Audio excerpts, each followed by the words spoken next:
I'm Bob from Bob's Workshop. This video is not brought to you by trains.com, that's trains with a Z, but I did buy something from them recently. It's an addition to my F-3 collection, my Lionel F-3 collection. It turned out to be better than I had hoped, better than it looked in the pictures. So I cleaned it up a little bit, and I'd like for you to see it too, because I'm really happy with it. Here it is. My channel doesn't have a discount code for trains.com, but there are plenty of other YouTubers out there who do. It's good for $10 off any purchase of $50 or more. To reach that threshold, I usually add a decal or a trim part that I need to complete a shell.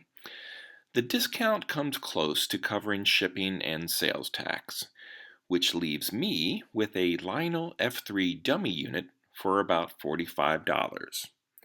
Not too bad, especially when you see dummy frames selling for $70 or more on eBay.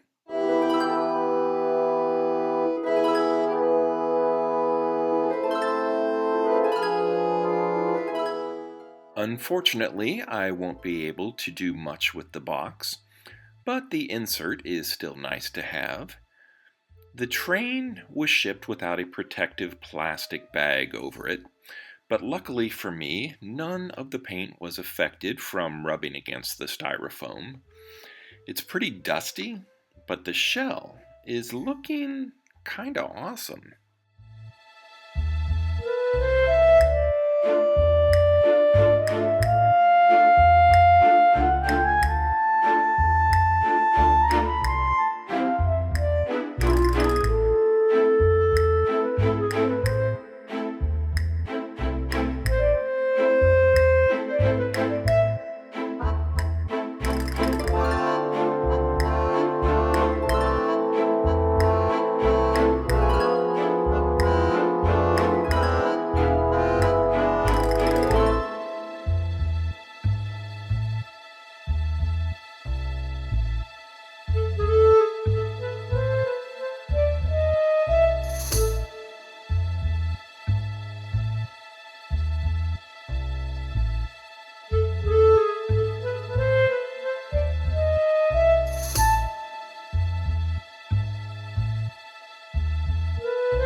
I'm usually a big fan of the MPC era, but these chromed plastic roof horns always looked cheap and never really stayed in place.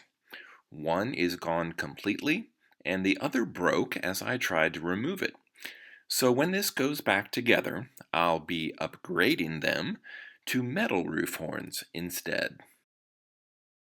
I'm cleaning the shell with a very soft paintbrush and a solution of dishwashing detergent and water.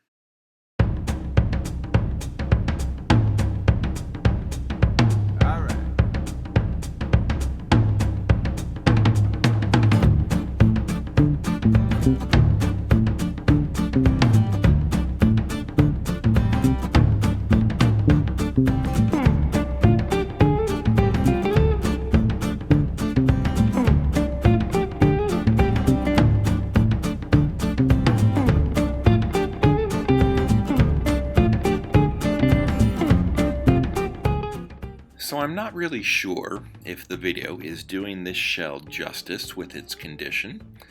The red of the Amtrak Arrow decal has faded a bit. It's now more orange than red, but the paint is nearly flawless. The nose and the roof would have been easy to respray, but it's not needed. The sides are a different story. The silver is just odd enough that I've never been able to find a decent match. Here, though, it's not a problem, because the sides are nearly perfect. To go with such a nice shell, I wanted to have an equally nice looking base. So it came apart, was cleaned, sanded, and resprayed in a satin black finish. I've actually got a whole video coming soon where I refurbish 5 or 6 of these dummy frames, all at one time. There's buzz going around that it's being called Frame-a-Palooza, so stay tuned for that. Until then, I've got to figure out what to do with these Amtrak F-3s. The 2 loose shells are actually listed on eBay right now, but I may keep the others. The Amtrak dummy unit in the foreground is the one I've been working on in this video, and I really like it. In fact, it might be my favorite.